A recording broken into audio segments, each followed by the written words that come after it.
نحمده ونصلي ونسلم على رسوله الكريم. درود پاک پڑھیں. اللهم صل على سيدنا وشفيعنا ونبينا ومولانا محمد معدن الجود والكرم وآله وبارك وسلم صلاة وسلاما عليك يا رسول الله. بسم الله الرحمن الرحيم. باب في اخلاقه وشمائله صلى الله تعالى عليه وسلم. الفصل الاول عن انس قال خدمت النبي صلى الله عليه وسلم 10 سنين فما قال لي اف ولا لما صنعت ولا على صنعت متفق علیہ. یہ باب ہے ہمارے اور آپ کے آقا و مولا محمد الرسول اللہ صلی اللہ تعالی علیہ وآلہ وسلم کے اخلاق میں اور آپ کی عادات میں، آپ کے اخلاق و آداب کے تعلق سے جو صحابہ کرام رضوان اللہ تعالی علیہ مجمعین نے پیش کیا ہے وہ انشاءاللہ تبارک و تعالی آگے ملاحظہ کریں گے. ابھی تک مختصر بیان کئی درسوں سے آپ کے سامنے پیش کیا گیا جس کا تعلق تھا ہمارے اور آپ کے آقا و مولا صلی اللہ علیہ وسلم کی ظاہری صورت سے. آپ کی ظاہری صورت، آپ کا خلیہ شریف، یہ بھی الحمدللہ بے مثل و بے مثال ہے. اب یہاں سے آپ کی باطنی صورت، جس کو سیرت کہتے ہیں، باطنی حالات و عادات آپ کے بیان ہوں گے اور اس میں بھی آپ بے مثل و بے مثال ہیں. اعلیٰ حضرت عظیم البرکت رضی اللہ تعالی عنہ نے ایک شعر میں اس کو یوں جمع کیا کہ تیری خلق کو حق نے جمیل کیا، تیری خلق کو حق نے عظیم کہا. آپ کی صورت کو اللہ تعالی نے جمیل بنایا، خوبصورت، ہاں کہ ساری خوبصورتی اس پر ختم. وہ میرے آقا کو اللہ تبارک و تعالی نے صورت عطا کی. اور اخلاق کی بات رہی تو اللہ تعالی نے آپ کے اخلاق کو عظیم فرمایا اور ارشاد فرمایا انک لعلی خلق عظیم. قرآن مقدس میں یہ آیت موجود ہے کہ بے شک آپ ضرور عظیم اخلاق پر ہیں، عظیم اخلاق پر آپ فائز ہیں. سبحان اللہ. تو اسی کو اعلیٰ حضرت نے کہا ہے کہ تیری خلق کو حق نے جمیل کیا اور تیرے خلق کو حق نے عظیم کہا. اور آگے فرمایا کہ آپ کے مثل نہ کوئی ہوا ہے اور نہ کوئی ہوگا. وہ دوسرا مصرع مجھے یاد نہیں آیا، میں نے اس کا مفہوم آپ کے سامنے پیش کر دیا. کوئی تجھ سا ہوا ہے نہ ہوگا شہا، تیرے خالق حسن و ادا کی قسم. چلیے یہ بھی سرکار کے عطا سے عطا ہو گیا. سبحان اللہ. ہاں کہ آپ جیسا نہ کوئی ہوا اور نہ ہوگا. آپ کے حسن و ادا کے خالق کی قسم کھا کر کے میں کہتا ہوں. سبحان اللہ. اب سنیے کچھ احادیث اور ایمان کو تازہ کیجیے. حضرت انس رضی اللہ تعالی عنہ سے روایت ہے، وہ کہتے ہیں کہ میں نے نبی پاک صلی اللہ علیہ وآلہ وسلم کی 10 سال خدمت کی. واقعہ یوں ہے کہ ہمارے آقا صلی اللہ علیہ وسلم جب مکہ مکرمہ سے ہجرت کر کے مدینہ منورہ تشریف لائے تو حضرت انس رضی اللہ تعالی عنہ کی عمر شریف اس وقت 8 سال کی تھی. کتنے سال کی تھی؟ 8 سال کے بچے تھے. ان کے والدین رسول اکرم صلی اللہ علیہ وسلم کی بارگاہ میں لے کر کے آئے اور کہا حضور خدمت کے لیے اس بچے کو قبول فرما لیں. اور میرے آقا صلی اللہ علیہ وسلم نے جو وصال فرمایا وہ 10 ہجری ہے. تو 10 سال تک آقا صلی اللہ علیہ وآلہ وسلم کی خدمت حضرت انس رضی اللہ تعالی عنہ کرتے رہے۔ حضرت انس کی والدہ بھی میرے آقا صلی اللہ علیہ وسلم کو بہت مانتی تھیں، بہت محبت فرماتی تھیں۔ ان کا نام ہے ام سلیم رضی اللہ تعالی عنہ۔ تو کہتے ہیں کہ 10 سال تک میں نے خدمت کی، لیکن 10 سال کے درمیان، 10 سال کے بیچ میں میرے آقا نے کبھی مجھے اف نہیں کہا، یعنی کبھی جھڑکا نہیں۔ کس قدر اعلیٰ اخلاق ہے، کیونکہ بتانا یہ چاہتے ہیں کہ میں چھوٹا بچہ تھا، 8 سال کی عمر سے میں آپ کی خدمت کر رہا تھا، اور چھوٹے بچوں سے تو کہیں نہ کہیں چوک ہو جاتی ہے، کبھی کوئی سامان گر کر کے ٹوٹ جاتا ہے، کبھی کسی کام کے کرنے میں کوئی کوتاہی رہ جاتی ہے، پھر بھی میرے آقا ایسے اعلیٰ اخلاق والے تھے کہ مجھے کسی چیز پر جھڑکا نہیں۔ اور نہ یہ فرمایا کبھی کہ کیوں تم نے ایسا کیا، اور یا نہ یہ فرمایا کہ کیوں نہیں تم نے ایسا کیا۔ اس قدر جو ہے میرے آقا صلی اللہ علیہ وسلم اعلیٰ اخلاق پر فائز تھے کہ بچپنے میں بتقاضائے بچپنا غلطی ہو جاتی ہے، پھر بھی آقا صلی اللہ علیہ وسلم نے کبھی جھڑکا نہیں، کبھی ڈانٹا نہیں، کبھی یہ نہیں کہا کہ کیوں کیا، اور کبھی یہ نہیں کہا کہ کیوں نہیں کیا۔ اگر کسی چیز کے کرنے میں کوئی کمی بھی ہو گئی تب بھی میرے آقا صلی اللہ علیہ وسلم اپنے رحم و کرم سے مجھے معاف کرتے رہے۔ سمجھ گئے؟ ہاں، یہ اپنی ذات کے معاملے میں، ورنہ احکام کے معاملے میں میرے آقا صلی اللہ علیہ وسلم نے غلطی جس کی دیکھی اسے ٹوکا آپ نے۔ اور یہی ہمارے علماء کی بھی شان ہونی چاہیے کہ شریعت کے معاملے میں غلط بات پر ٹوک دیں، لیکن ذات کے معاملے میں اگر کوئی تکلیف پہنچاتا ہے تو صبر کریں اور نبی پاک صلی اللہ علیہ وسلم کی سنت ادا کریں۔ یہ حدیث متفق علیہ، یعنی بخاری شریف میں بھی یہ حدیث ہے اور مسلم شریف کے اندر بھی یہ حدیث ہے۔ اب کوئی ایسا نمونہ آپ پیش کر سکتے ہیں کہ 10 سال کی خدمت میں کبھی ایسا نہیں ہوا کہ میرے آقا نے کبھی مجھے جھڑکا ہو؟ یہ کون کہہ رہے ہیں؟ وہ صحابی کہہ رہے ہیں جنہوں نے 10 سال نبی پاک کی خدمت کی۔ حضرت انس رضی اللہ تعالی عنہ میرے آقا کے وصال کے بعد مدینہ منورہ سے دوسری جگہ چلے گئے، آپ کا مزار شریف موصل میں ہے۔ وعنہ قال کان رسول اللہ صلی اللہ علیہ وسلم من احسن الناس خلقا فارسلنی یوما لحاجہ فقلت واللہ لا اذهب وفی نفسی ان اذهب لما امرنی به رسول اللہ صلی اللہ علیہ وسلم الی آخر الحدیث۔ حضرت انس رضی اللہ تعالی عنہ سے ہی روایت ہے، یہی جن صحابی کا بھی نام لیا کہ جنہوں نے کتنی بڑی جو ہے عزت پائی کہ رسول اللہ کی خدمت کرنے کا 10 سال موقع عطا ہوا۔ وہ کہتے ہیں کہ رسول اکرم صلی اللہ علیہ وسلم تمام لوگوں میں سب سے زیادہ اخلاق والے تھے، تمام لوگوں میں سب سے زیادہ اخلاق والے تھے۔ مجھے ایک مرتبہ ایک واقعہ بھی اپنا سناتے ہیں کہ سرکار نے مجھے ایک مرتبہ ایک دن کسی ضرورت کے لیے کہیں بھیجا کہ انس فلاں جگہ چلے جاؤ اس کام کے لیے۔ میں نے کہا خدا کی قسم میں نہیں جاتا۔ یہ انکار کے طور پر نہیں تھا، یہ ناز کے طور پر تھا، جیسے بچہ اپنے باپ پر ناز کرتے ہوئے کبھی کبھی کسی چیز کے بارے میں منع بولتا ہے لیکن دل میں اس کے یہ نہیں ہوتا ہے، کیونکہ خود ان کے الفاظ آگے کے بتا رہے ہیں کہ اور میرے دل میں یہ تھا کہ جاؤں گا۔ یہ تو صرف ایسے ہی ناز کے طور پر کہ میرے آقا مجھے بہت چاہتے تھے اور بہت کرم فرماتے تھے، بطور ناز کے میں نے کہا کہ واللہ میں نہیں جاتا، یعنی واللہ میں نہیں جاؤں گا۔ اور میرے دل میں تھا، کہتے ہیں فی نفسی، اور میرے دل میں تھا کہ میں جاؤں گا اس لیے کہ رسول اللہ نے مجھے حکم دیا ہے۔ سبحان اللہ، رسول اکرم صلی اللہ علیہ وسلم کا مقام سمجھتے تھے، اسی لیے کہتے ہیں کہ دل میں تھا کہ رسول اللہ نے فرمایا نہ جاؤں، دل میں تھا کہ جاؤں گا۔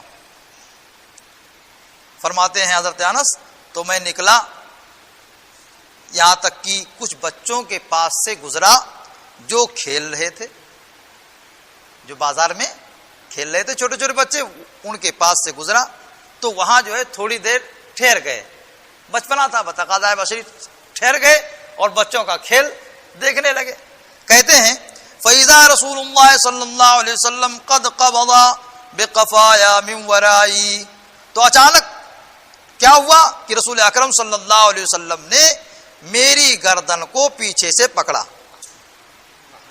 چھوٹے بچوں کو محبت میں اس طریقے سے بڑا پکڑتا، میرے آقا صلی اللہ علیہ وسلم نے میری گردن کو پیچھے سے پکڑا اس طریقے سے۔ ہاں، کہتے ہیں کہ میں نے دیکھا سر موڑ کر کے، تو دیکھا کہ سرکار دو عالم صلی اللہ علیہ وسلم ہیں اور مسکرا رہے ہیں۔ سبحان اللہ، میرے آقا بھی ادھر پہنچ گئے۔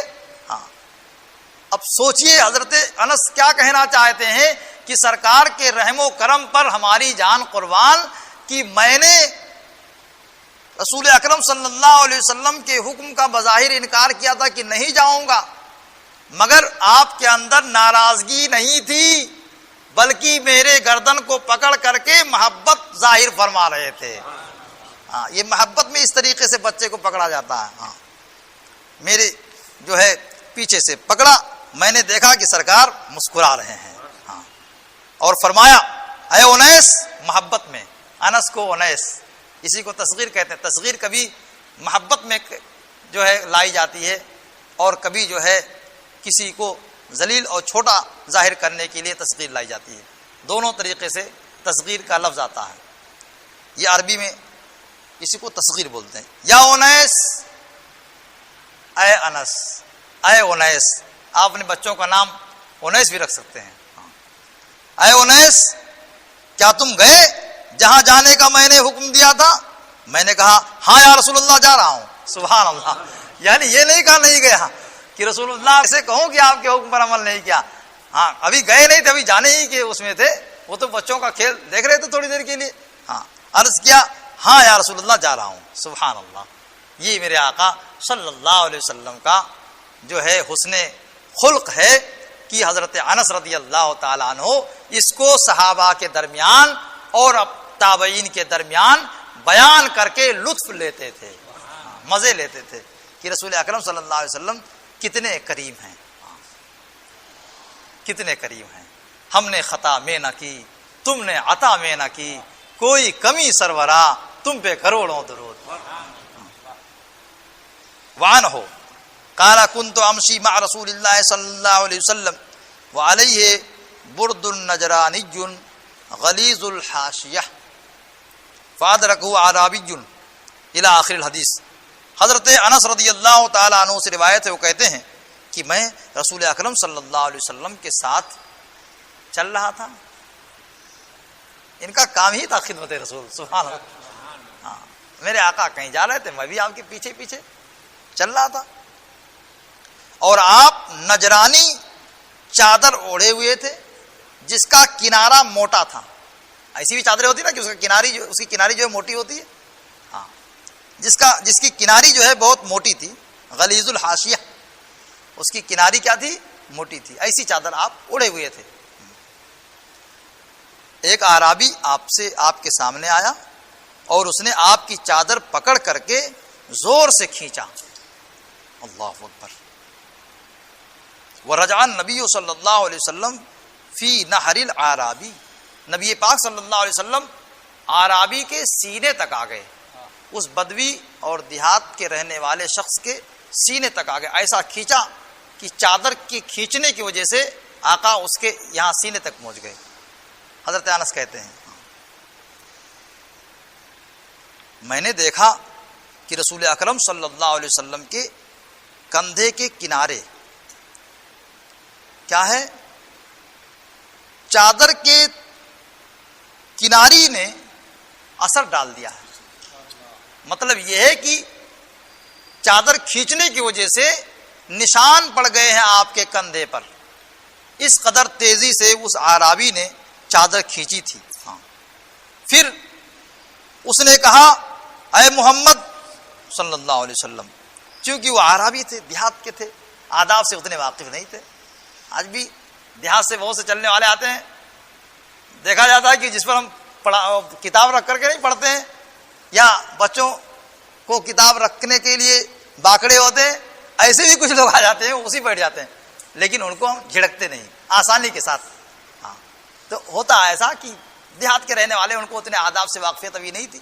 ہاں کیا ہوا، وہ کوئی کافر یا مشرک نہیں تھے، کوئی منافق نہیں تھے، وہ مومن تھے، وہ رسول اکرم صلی اللہ علیہ وسلم پر ایمان رکھنا، لیکن اتنے آداب سے واقف نہیں تھے. چادر پکڑ کے یا محمد ہاں صلی اللہ علیہ وسلم، مجھے جو ہے اللہ کے مال سے جو آپ کے پاس ہے حکم دیجئے دینے کا، مجھے بھی کچھ مال دیجئے، مال زکوٰۃ سے میں بھی مستحق ہوں. ہاں یہ مطلب ہے. رسول اکرم صلی اللہ علیہ وسلم اس اعرابی کی طرف متوجہ ہوئے اور پھر آپ مسکرا کر کے فرمانے لگے کہ اس کو دے دو. سبحان اللہ. ہاں یہ نہیں کہا کہ پکڑو اس کو مارو، اس نے جو ہے گستاخی کی ہے. یہ رسول اکرم صلی اللہ تعالی علیہ وآلہ وسلم کی شان کریمی ہے، کیونکہ اس کا دل صاف تھا، ورنہ دل صاف نہ ہوتا تو صحابہ کرام رضوان اللہ تعالی علیہم اجمعین ہی اس پر شدت برتتے. میرے آقا نے نرمی برتی اس لیے کہ اس کا دل صاف تھا. یہ ہے کہ طرز ادب ابھی اسے نہیں حاصل ہوئی تھی کیونکہ وہ دیہات کے رہنے والے تھے. سمجھ گیا آپ؟ ہاں اسی کو اعلیٰ حضرت کہتے ہیں کہ سرکار ہم گنواروں میں طرز ادب کہاں، ہم کو تو بس تمیز فقط بھیک بھر کی ہے. سمجھ گیا؟ لیکن بھیک ایسوں کو بھی میرے آقا عطا فرماتے ہیں. سبحان اللہ. ہاں دل صاف ہونا چاہیے، اور دل میں کالا ہے. اگر دل میں کوئی کمی ہے اور پھر زبان سے کوئی ایسی بات نکلتی ہے تو اس پر سخت مواخذہ ہوگا، اس پر جو ہے سخت پکڑ ہوگی. میرے آقا کا حسن اخلاق جو ہے حضرت انس رضی اللہ تعالیٰ عنہ امت تک پہنچانا چاہتے ہیں کہ میرے آقا صلی اللہ علیہ وسلم کتنے خلیق تھے. ہاں اور ان کے خلق کو ہم کیا بیان کر سکتے ہیں. صحیح بات تو یہ ہے کہ جس کو اللہ نے قلیل کہا، اس دنیا کو قلیل کہا، دنیا کے سامان کو، اللہ نے خود قرآن میں فرمایا قل متاع الدنیا قلیل. اے محبوب آپ فرما دیجئے کہ دنیا کا سامان تھوڑا ہے. حالانکہ اس پوری دنیا کے خزانوں تک ابھی لوگ نہیں پہنچے، دن بدن پہنچتے جا رہے ہیں. کوئی یہ نہیں کہہ سکتا ہے کہ ہم نے آخری حد کو طے کر لیا. دن بدن جو ہے سائنس ترقی کرتی جا رہی ہے اور انسان جو ہے اسی زمین سے خزانے حاصل کر رہا ہے. سمجھ گیا؟ اس زمین کے تہ تک ابھی لوگ نہیں پہنچے تو پوری دنیا کو کوئی شمار میں کیسے لا سکتا ہے اور کیسے دعویٰ کر سکتا ہے؟ دنیا اتنی وسیع ہے لیکن اس کو اللہ نے تھوڑا کہا، تو جس کو اللہ نے عظیم کہا اس کی وسعت کا کوئی اندازہ لگا سکتا ہے؟ اللہ نے اپنے محبوب کے اخلاق کو عظیم کہا. انک لعلی خلق عظیم. عظیم کا معنی ہوتا ہے بڑا. تو جس کو تھوڑا کہا، جس کو چھوٹا کہا، وہاں تک ابھی ہم نہیں پہنچ پائے، برسوں برس گزر گئے. سمجھ گیا؟ تو رسول اکرم صلی اللہ علیہ وسلم کی نعت اور آپ کی تعریف و توصیف کے تعلق سے کون یہ کہہ سکتا ہے کہ ہم نے حق ادا کر دیا؟ نہیں. تعریف کرتے رہو لیکن کبھی یہ نہ کہنا حق ادا کر، بلکہ یہی کہنا کہ میں نے نبی پاک کی نعت پڑھ کر کے اور ان کی تعریف کر کے ان کی عظمت کو نہیں ظاہر کیا ہے. حقیقت میں ان کی عظمت تو اللہ ہی جانتا ہے کتنی بلند ہے. ان کی نعت پڑھ کر کے ہم نے اپنی زبان کو جو ہے لائق تعریف بنا دیا ہے. سمجھ گیا؟ ہم نے اپنی بات کو لائق تعریف بنا دیا ہے. اللہ تبارک و تعالیٰ کی بارگاہ میں دعا کی لات ہے مولا صلی وسلم دائما ابدا علی حبیبک خیر الخلق کلہم هو الحبیب الذی ترجى شفاعته لكل حول من الاعمال مقتحم. الہ کریمہ کارسزا بندہ نوازا اپنے حبیب صلی اللہ تعالی علیہ وآلہ وسلم کے عظیم اخلاق کے صدقے میں ہمیں بھی اخلاق سے حصے عطا فرما. مولا ہمارے وجود کو پاک و ستھرا فرما. ہمیں مصطفیٰ جان رحمت صلی اللہ تعالی علیہ وآلہ وسلم کے نقش قدم پر چلنے کی توفیق عطا فرما. صحابہ کرام رضوان اللہ تعالی علیہم اجمعین کی محبت سے کچھ چھینٹے ہمیں بھی عطا فرما. وافوض امری اللہ ان اللہ بصیر بالعباد برحمتک یا ارحم الراحمین بحق لا الہ الا اللہ محمد رسول اللہ صلی اللہ تعالی علیہ وآلہ وسلم.